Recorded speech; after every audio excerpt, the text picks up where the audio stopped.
Yes, reka musuhuze kandi mwifurize gukomeza kugira ibihe byiza.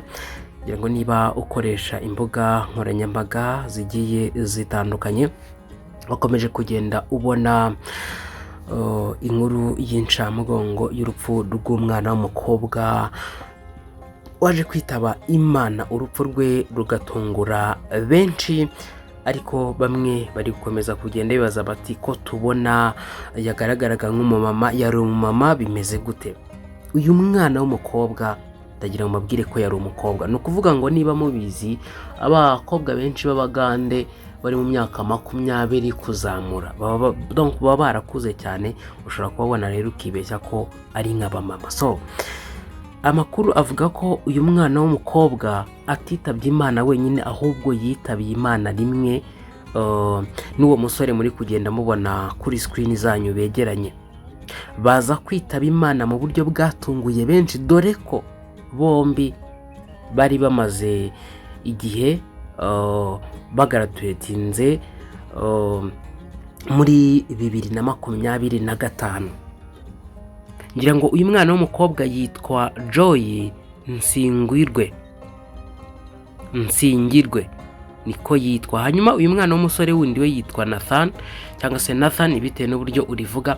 Ariko itangazo ryagiye hanze ryashyizwe hanze na University uyu mwana w'umukobwa aherutse kugraduatinga aho muri 2025 yitwa Mwumba University. Ngira ngo nyine ni hariya mu gihugu cya Uganda. Ni itangazo basohoye rivuga ngo we are deeply saddened by the Aunt Mary passing of our beloved Aruna Joy Nsingwire, who lost her life in a tragical accident.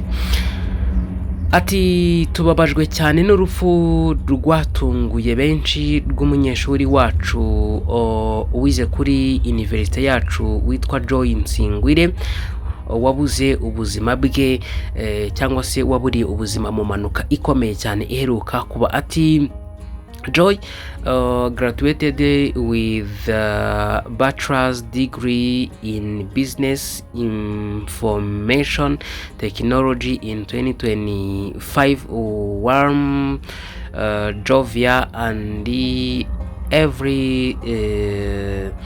ever smiling Joy's presence it up very sparse she entered. So hano bashaka kuvuga ko ngo nyine Joy yarangije impamyabumenyi y'icyiciro cya kabiri cya kaminuza mu ikoranabuhanga ry'ubucuruzi, ndetse muri 2025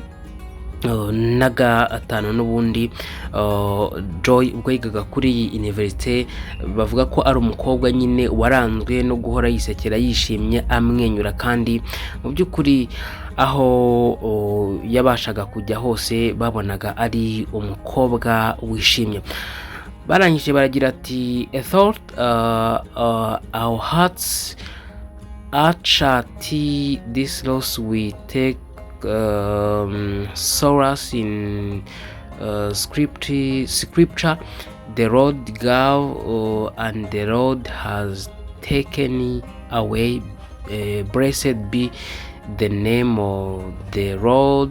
Job verse 1 part 21. So hano bashaka kuvuga ko nyine ngo nubwo imitima yabo ibabajwe ikabishenguwe bitewe n'ikibazo cy'urupfu rw'uyu mwana w'umukobwa, ati nk'uko ibyanditswe byera biboneka muri Yob 1:21, ati Uwiteka ari we bimaye kandi nawe ubyisubije. Niyo magambo basorejeho. Barangije baragira ati may Joy's soul rest in peace and may her memory remain a blessing to her family and the loved ones. Ati roho ya Joy iruhukire mu mahoro kandi kwibukwa kwe kuzakomeza kuba umugisha ku muryango we ndetse n'abakunzi be.